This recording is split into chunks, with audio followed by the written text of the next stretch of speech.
지난 9월에 한 부모가 자녀에게 성경 필사를 강요하고 구타해서 징역을 선고받았습니다. 크리스천 부모라면 누구나 자녀가 성경을 가까이 했으면 하는 마음을 가지고 있을 겁니다.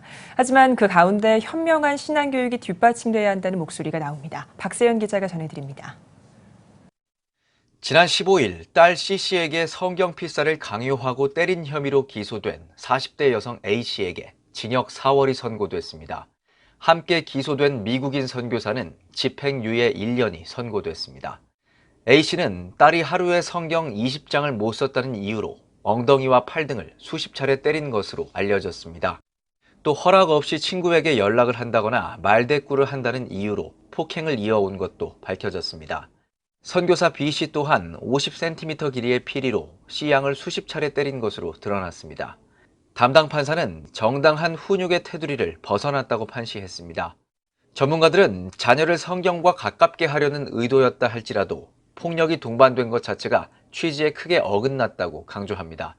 체벌로 인해 하나님의 가장 중요한 본질인 사랑을 자녀가 오해하게끔 만들었다는 겁니다. 자녀 교육에 있어 부모의 기준을 세워놓고 감정을 앞세우는 위험성도 이번 사건을 통해 드러났습니다.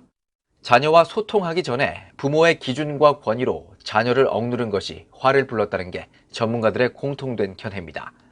일단 자녀 문제를 푸는 데 있어서 가장 중요한 문제는 엄마와 이 아이의 관계에서 공감대가 일단 형성이 되어야 가장 좋은 해결 방법을 찾을 수 있다고 봅니다. 먼저는 공감적 경청을 하고 그러면서 서로가 서로의 마음을 이게 통하면서 나간다면은 이런 자녀와의 문제에 있어서 쉽게 해결되지 않을까.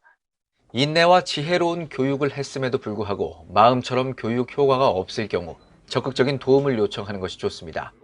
특히 사춘기 자녀의 경우 부모의 말을 듣기 싫어하는 경우가 많아 아무리 좋은 내용도 전달이 쉽지 않기 때문입니다.